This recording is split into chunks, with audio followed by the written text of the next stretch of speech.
اگلا اور تیسرا جو ماڈیول ہے وہ ہے کمیونیکیشن کا. جیسے ہی میں نے اوکے کیا اس کے اندر دو آپشن ہیں ایتھرنیٹ کا اور پی سی کنیکشن کا. سب سے پہلے ہم ایتھرنیٹ کو چیک کرتے ہیں کہ اس کے اندر کیا ہے. جو ہی میں نے اوکے کیا سب سے پہلے وہ کہتا ہے کہ ڈیوائس کا آئی پی ایڈریس آپ دیں، اور یاد رکھیں یہ لازمی طور پہ ہمیں آئی پی بیسڈ ہی کنفیگر کرنی پڑتی ہیں. میں نے آئی پی ایڈریس دیا. جو آپ کی آئی پی اسکیم چل رہی ہے آپ اس کے لحاظ سے آئی پی دے سکتے ہیں. سب سے پہلا آئی پی ایڈریس ہے. ہم نے آئی پی ایڈریس دیا. جو آئی پی کی کلاس آپ کے ہاں چل رہی ہے، آپ کے سسٹم میں چل رہی ہے، سیم آئی پی کلاس دینا بہت ضروری ہے.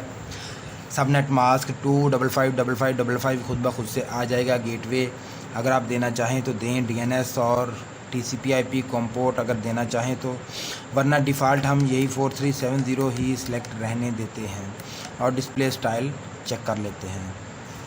اب اگلا اس کے اندر جو دوسرا آپشن ہے وہ ہے پی سی کنیکشن کا.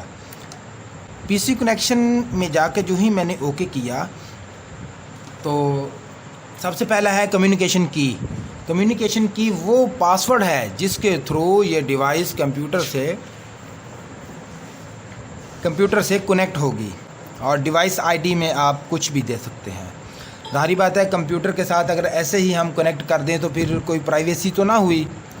تو ڈیوائس کا پاسورڈ جب تک کمپیوٹر میں نہیں جائے گا تب تک وہ اسے کنیکٹ نہیں کرے گا.